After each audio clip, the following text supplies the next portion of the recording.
This is for my moms and my moms only. Hi, moms. I'm Satira. Well, welcome. I have a question for you guys. What if everything you desire exists in your What if everything you desire already exists inside of you, and the only missing piece is your disconnection to your inner world? Think about that. The only disconnection or the only missing piece is your disconnection to your inner world. So I asked myself that question yesterday, and I never thought about it before yesterday. And I was just like, wow, it's kind of a game changer, because once you tap in, you already know whatever you want, you can get. And it's just a matter of not necessarily quieting the noise, but just tapping in to actually hear what your gut, what your heart, what that inner dialogue is saying to you, to help lead you or direct you to where it is that you're going or trying to go. And I was reading this book yesterday, and the book, I talked about it in another video. It's called Becoming Supernatural. And Dr. Joe Dispenza talked about this very mystical experience he had where he came in contact with his past, present, and future self. And it caused me, it basically invoked the thought where I thought that question.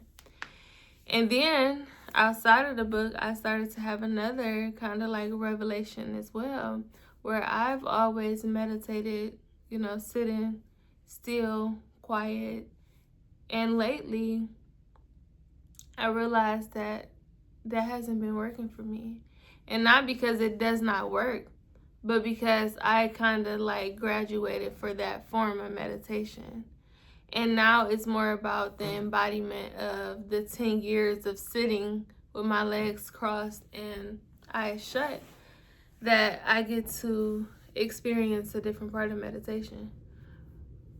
I had a conversation with another mom friend this morning that allowed me to kind of like not shift perspective, but build upon what I was already saying to you guys and have said to you guys. She is a mom of 5. She works 2 different jobs, and she is actively working out every single day, multiple times a day.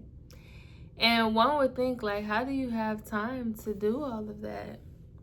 And it's just kind of like a mind over matter thing. But when I met her, she had 3 children. She was in school and she worked the job. And she just had a lot going on, and she was experiencing a lot. And not all of it was adversity, but it's just responsibilities, like what we talked about before.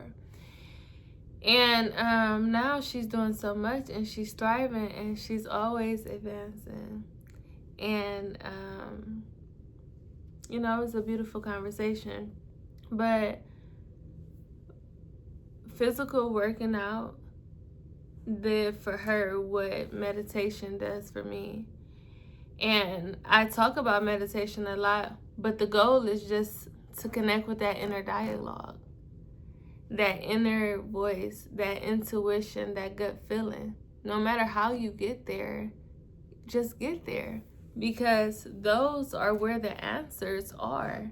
The answers are never external. They're never, they're never going to come from someone else. Now, someone else might tell you something that invokes a thought that will put you in that space where you connect quicker than you would had you not heard what they said. So it's kind of like back to the question and back to the practice that gets you to answer the question for yourself. If the only missing piece is the disconnection to your inner world, what exercise, what practice are you doing to connect you? Mine is meditation. And now my meditation has advanced to the next part. Like I've graduated from sitting, and now I'll start to implement different practices that will still connect me. I will preach meditation to the death of me because that's what works for me. My friend will preach exercise, hit, cardio, weightlifting to the death of her because that's what saved her. What are you doing that will bring you closer to the inner dialogue that allows you to hear and speak directly to that inner wisdom that will guide you to where it is that you have agreed with God that you'll go? Because God will put you in these situations, and we also talked about this. God will place these situations and allow you to face those situations that may not feel the greatest, but those situations is what bring you to this part of the journey. Had you not experienced the adversity, had you not experienced the heartbreak, had you not experienced the homelessness, would you have ever got to this point? And if you did, would you still have the same morals and ethics that you gained from those experiences? So,